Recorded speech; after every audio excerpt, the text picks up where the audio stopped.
Welcome to Baldhead Bible Podcast, making the Bible come to life, featuring the exposit story preaching of Dr. John Katzian.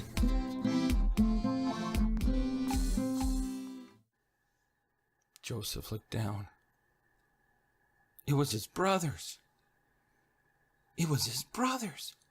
The ones that sold him into slavery, and I'm sure it's my brothers. They don't recognize me at all, and I can imagine Joseph as the governor of the land is high up on a podium, and his brothers are bowed down before him, just like one of his dreams.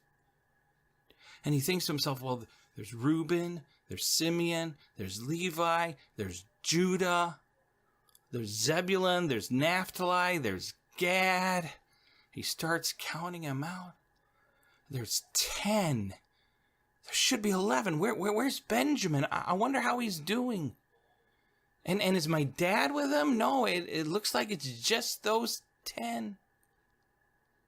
But he's probably thinking, can I trust them?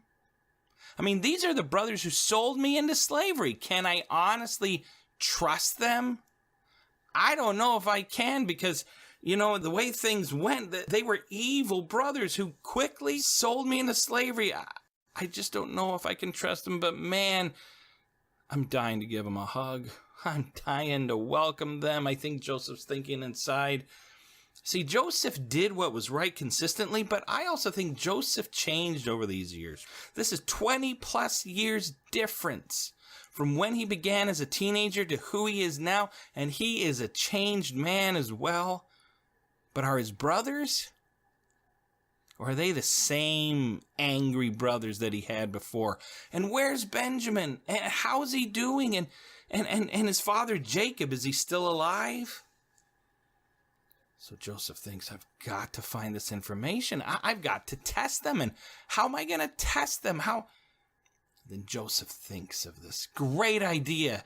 He whispers to his interpreter, hey, I want you to tell them that they are spies. Now, I'm going to act angry, and I want you to convey that anger to them.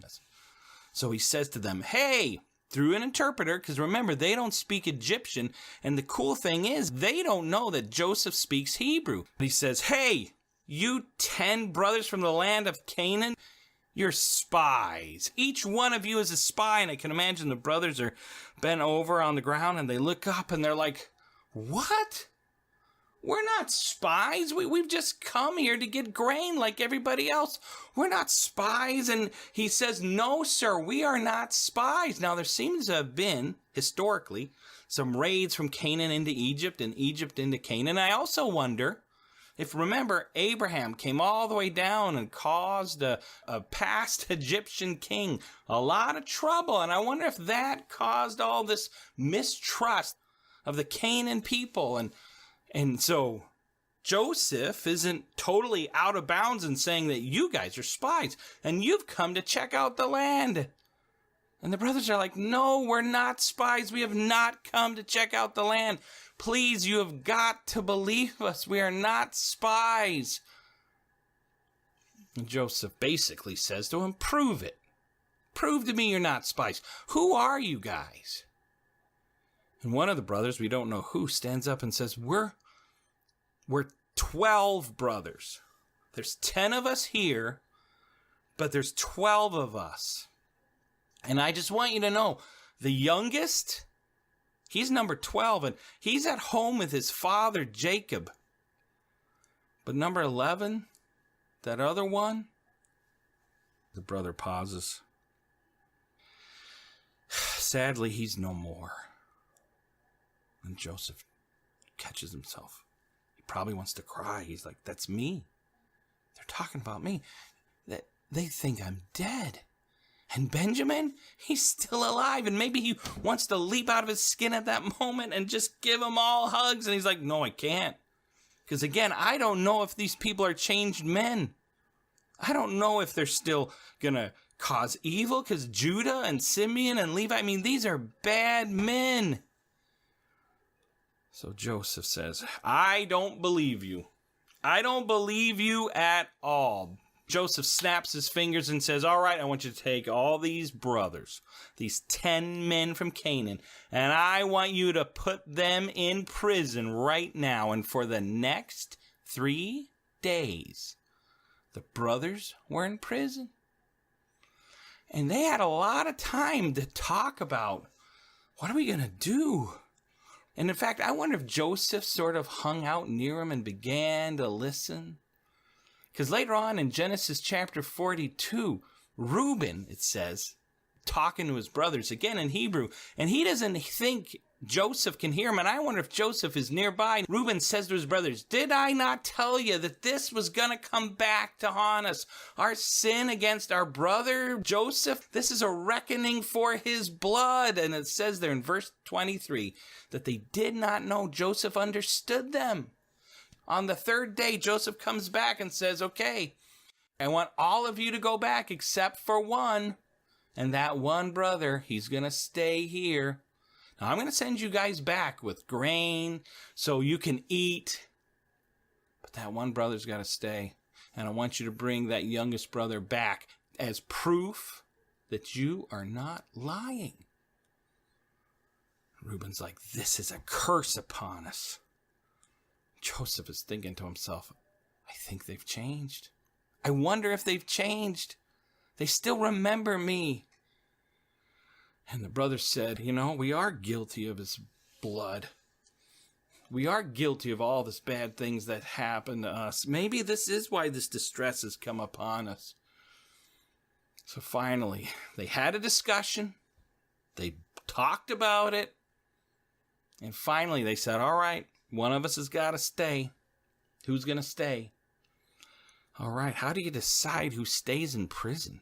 I wonder if they did paper, rock, scissors, or they drew straws. Or I wonder if Simeon just burst forward and said, listen, I'll stay. I'll stay. And Joseph grabbed him and they bound him before their very eyes and they threw him into prison. Probably the exact same type of prison Joseph just came from.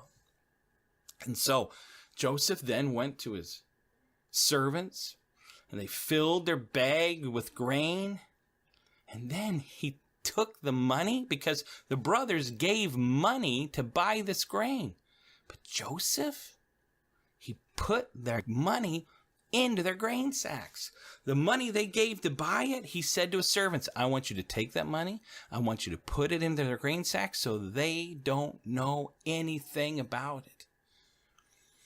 So the next day they hugged Simeon. They said goodbye and they took those grain sacks and put them on their donkeys. And they maybe put them on their carts. And they started to head out. And they're worried. What's going to happen to Simeon?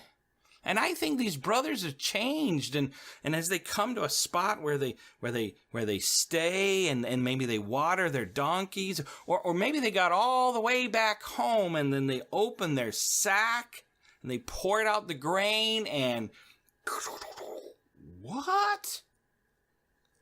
This is the silver I gave to Pharaoh. This isn't just the grain. Oh no. They looked at their grain and they looked at their silver. And it says that their hearts literally failed them. They're like, oh no, what just happened? They're gonna say we stole it? And it says, interesting there in chapter 42, verse 28, what is this that God has done to us? For years they've had the guilt of their lies about their brother. They've broken their father's heart year after year, and they can just see God giving them retribution again and again, and the brothers are like, what is this that God has done to us? What are we going to do? And they came and told Jacob. They said, we gave them the money, but now I don't know how. Reuben, did you steal it back? No. Levi, did you steal it back? No. Judah, I bet it was you. No. And they said, Dad, listen, we went there to get money. We went there to get grain, but the Pharaoh called us spies and spoke roughly with us. And we said, we're honest men. We're 12 brothers. And he said, the only way you're going to get grain is if your brother Simeon stays here And Dad, they want us to bring back Benjamin. And then we can get Simeon back. But Dad, we've got our money back. This isn't good, Dad, they're saying. This isn't good because now we're going to look like thieves. Now we are going to look like spies. And maybe they began to pace the floor and they're like, Dad, how are we going to get our brother Simeon back? What do we do? We've got to take Benjamin back. But if we go back with Benjamin and then we have this money, they're going to call us nothing but a bunch of thieves and then we'll get arrested. And Jacob said, no. No. You have bereaved me of my children, he says to those brothers. Joseph is no more, and now Simeon's no more? And now you're going to take Benjamin down there, and I'm going to lose him? No, this is not going to happen. But Reuben steps forward, and again, I think this is a sign that Reuben's changed. Reuben steps forward and says, please, Father, kill my 2 sons if I don't bring him back to you. I promise I will bring him back to you. But Jacob, he still says no. There's no way. I would rather, he says, die and go to Sheol than send Benjamin back and lose another son. Now, we don't know how long this time lasted between chapter 42 and 43. But it says, now the famine was severe in the land, and they'd eaten all the grain that they brought up from Egypt. And I can imagine they opened their last sack and they try to eat that last piece of grain, and they can't find anything. All right, you got to go back. You got to go back to Egypt and buy us some food.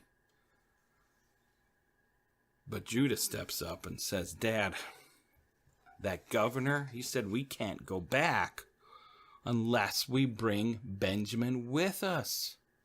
And we can't get Simeon out of jail unless we bring Benjamin with us.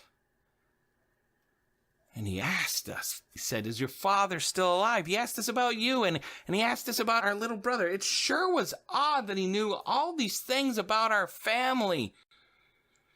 Judah says, Dad, listen. If you send Benjamin with us, I'm telling you, I'll be a pledge for his safety. I'll give my life for him.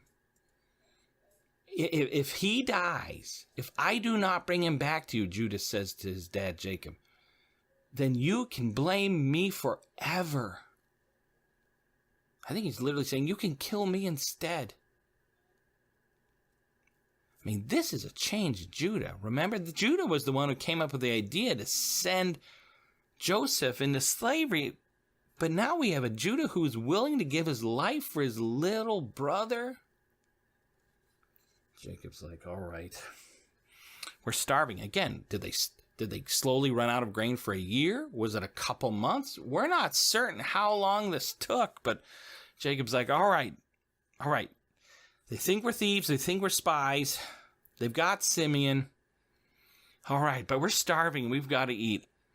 Okay, you can go back and you can take Benjamin, but let's send a gift. You know, let's give honey, a little gum, myrrh, pistachio nuts, and almonds. I mean, this doesn't sound too fancy today, but back then, that was expensive stuff. And then Jacob says, not only that, I want you to take the money that we gave, that came in our sacks. I want you to take that money, and I want you to take it back, but we're also going to double it. So whatever grain we buy, we have the money to buy it. So take the money back and then double that money. We can't look like thieves to these people. We can't carry it back with you in the mouths of your sacks, you know, and maybe it was an oversight. Maybe they didn't, maybe they meant to do that, but let's try to woo them a little. But I don't want to lose Benjamin. And that says in Genesis 43, verse 14, may God Almighty grant you mercy that your brother Simeon will be sent back, and Benjamin, and Jacob gives him a big hug. Please, come back to me. So the men took the present, maybe put it in a little box, with a little bow to look at fancy. They took the money that they gave, that they found in their sacks, and they took extra money. They didn't want to come across as thieves, and they went all the way back to Egypt. Can you imagine the fear that arose in them as they went back to Egypt? Now, I don't know how long, maybe a year between when they showed up and when they come back. But when Joseph saw them, he's probably excited. They're back! And there is Benjamin. There's Benjamin. And he's so excited. That was his favorite little brother. And he says to his stewards, all right, I want you to go and tell the brothers that they've got to come to my house, not to the normal place where they get grain. They've got to come to my house. So the steward goes off and tells the men, hey, the governor, he wants you to come to his house. And the governor and the brothers were probably starting to get afraid, and they're like, what? This made them particularly nervous. To be brought to the governor's house, they're thinking, we're going to get executed because he thinks we stole this money. This is a bad thing. Well, they bring him to Joseph's house, and the brothers show the steward, look, this is the money you gave us, but we brought extra money. We didn't mean to steal this. We don't even know how this ended up here. Please don't kill us. And the steward said, no, you are welcome to our house. Peace be upon you. Do not be afraid. It's okay. I received your money. Everything's fine. Then they brought Simeon out to them. And yes, can you imagine? They high-fived and hugged each other. Oh, this is exciting. And they're finally reunited. And they come into Joseph's house, and it's probably this lavish palace with a big entrance. And they walk in, and beautiful fountains. And then they go into the main eating area. And it says they washed their feet and they fed their donkeys. And then they all sat down and prepared for Joseph's coming at noon. But the cool thing was, they sat down to eat. But Joseph said to his servants, hey, I want you to sit them in birth order.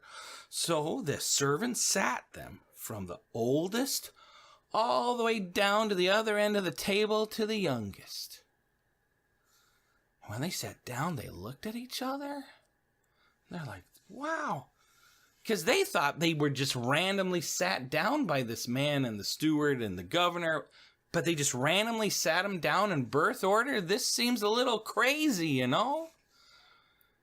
then Joseph came. He walks in and he looks. And it's little Benny. It's Benjamin. But he's got to control himself.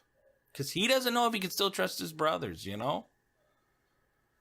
goes up to one of the brothers and says, is this your youngest brother?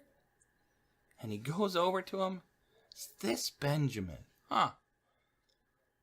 As he looks in his eye, it says in the Bible that he couldn't control himself any longer, and he has to leave the room, and he goes back to his bedroom and weeps because this is his brother Benjamin, whom he missed so much. 20 plus years of being apart, it broke his heart.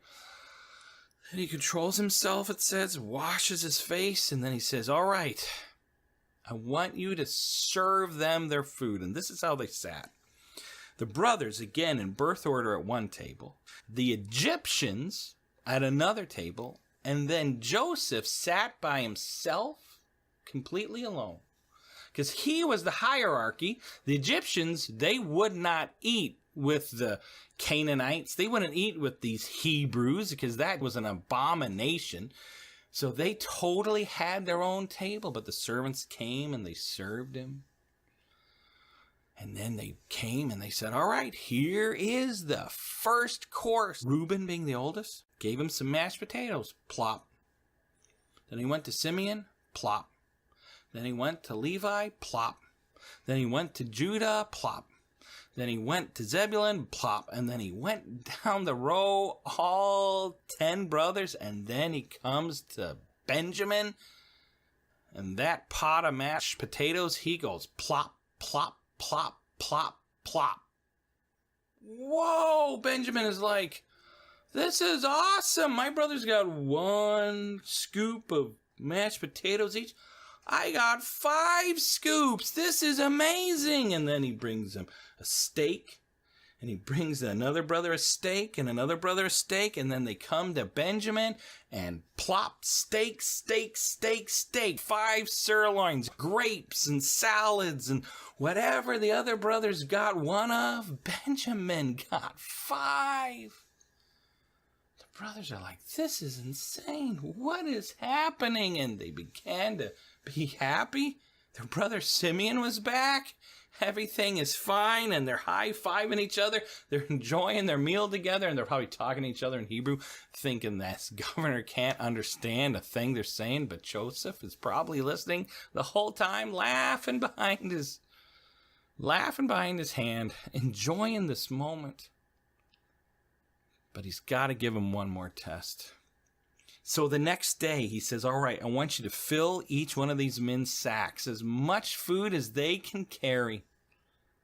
But then I want you to put the money they gave for this food back in their sacks without them knowing. And then I want you to take my silver cup. Now, this was a special cup. This was a super expensive cup. And he says, I want you to take this and I want you to hide it in the youngest sack. Benjamin, I want you to put it in his sack. The steward said, all right, I'll do that. And so the next day, the brothers got up and they started to ride home. And they're like, man, that was an exciting dinner. We got all our food and we got everything we wanted.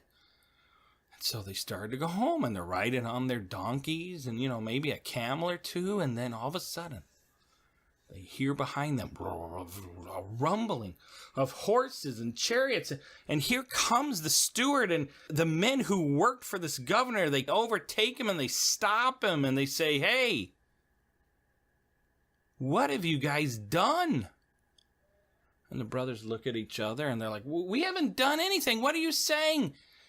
And he says, you stole our money again, but more importantly than that, one of our governor's prize silver cups is missing. The brothers are like, we didn't steal anything. We couldn't do anything. We really appreciated your hospitality. We didn't do anything. And so they dropped each man's sack, and yes, there was money. And there was money. But there was no silver cup, this very important, expensive cup, and they went through each brother's sack. Then finally they came to Benny's. They took it. They opened it. He stuck his hand in the grain and he pulled it out. Here was the cup. And the brothers are like, no, this isn't true. And it says they tore their clothes. They had immense grief and they cried and they wailed and they said, this isn't right. No, we didn't steal this. This is a frame up. This isn't right. And then Judah says, no, we didn't steal it. And they bring them all back to Joseph. And I can imagine that they throw them in front of Joseph and they fall to the ground. Joseph picks up this cup and he says, what is this that you've done to me? Here I've showed you hospitality. They're thinking they're going to do bad things to my brother Benjamin. Maybe they'll kill us. And then Judah stands up and says, listen, how can we clear ourselves? What can we do? And Joseph says, the man in whose grain bag this cup was found shall be my servant. The rest of you, go back home. The brothers look at each other. It's Benjamin. But they promised Dad they would bring him back. They promised Dad they wouldn't leave him there. Are they changed men? Judah, Simeon, Levi back in the day, they would have been like, okay, no big deal. Yeah, good with me. We'll leave Benjamin. We were willing to sell Joseph. We'll sell Benjamin up the creek if we can get back with food. But you know what? These brothers are different. These brothers are not the same. And one in particular just changed dramatically. And that's Judah. Because it says in Genesis 44, verse 18, he says, listen, please let me speak to you. You can't keep my younger brother. I have a father back home, an old man. And he loves Benjamin. And Benjamin had an older brother, and that brother died. And now my father, he loves Benjamin. Please, Judah says, instead of taking Benjamin, take me. Please, I'll stay. It says in verse 33, please, let me remain instead of the boy, because I've got to send him back to his father. I'll stay in his place. I'll take the punishment. And I can imagine Judah falls to his knees. He thinks, I am ready to stay. I am ready to take whatever happens. The amazing thing is that Judah was willing to be here to take the punishment in place of his brother Benjamin. And the amazing thing is that out of the line of Judah comes somebody we call the Lion of Judah, who years later dies on a cross for your sin and for my sin. He took my punishment in my place, what I deserved. He took it upon him. And here in the story of Genesis, here in the story of Joseph, we see a prediction of what the Lion of Judah is going to do. We see a foreshadowing of what Jesus Christ did on the cross for us. Judah, willing to be and take the punishment in place of his brother. From his family and heritage comes the Lion of Judah, who takes away the sins of the world, Jesus Christ. Well, Genesis 45 says that Joseph couldn't control himself any longer. And it says that he just began to weep. And he says, make everyone go out from me. Everyone leave except for my brothers. And he brought his brothers up close. And he said, I am Joseph. Can you imagine? He was speaking to them in the Egyptian dialect the whole time, but finally he speaks in the Hebrew language. He says, I am Joseph. And maybe he takes off some of the black mascara around his eyes. I am Joseph. And the brothers look at themselves and they're like, what? And Joseph asks, is my father still alive? The brothers are like, it says they're speechless. They're speechless because I think they're ultimately afraid that Joseph is going to give retribution and revenge. But Joseph says, come near to me, please. He says, I am your brother Joseph, who you sold into Egypt, but don't be angry. Don't be afraid. You know, and then he says, what you guys meant for evil, God meant for good. God sent me down here, and I've been able to make sure that we have enough food. And if God hadn't sent me down here, I wouldn't have enough food to give to our family. God sent me here to preserve for you a remnant on earth and to keep you alive. It says in verse 8, it wasn't you who sent me here, but God. But God. So the brothers go back, they get Jacob, and they come back down, and they have this beautiful moment of reuniting, and they get their own little land there in Egypt. And ultimately, Joseph sums it up so well in verse 8. It was not you who sent me here. You sold me into slavery. What was meant for evil, God meant for good. It was not you who sent me here, but God. Think about it. He's forgiven Judah.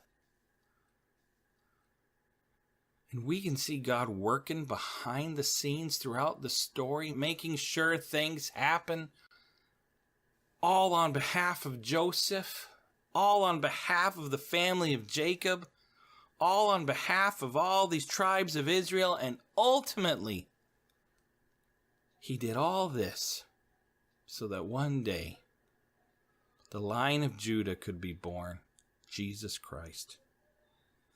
And he could die on the cross for your sin and for mine. Is this not an awesome God that we serve?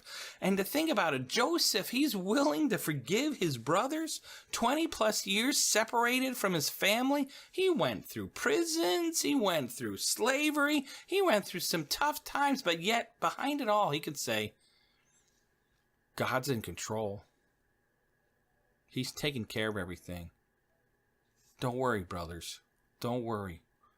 What you meant for evil, God turned to good. If you've never accepted the Lion of Judah as your Savior, don't you want to follow this God the rest of your life? Who gives us the story of Joseph? We don't have to worry about the future. He's got it. Even when things look bleak, He's got it. I can trust my God. I can trust my God. I can trust my God.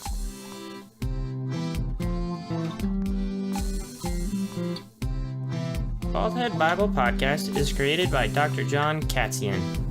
Music composed and performed by Elijah Katzian. Edited by Lincoln Katzian. If you would like to listen to more of Baldhead Bible Podcast, please subscribe. New episodes added every week.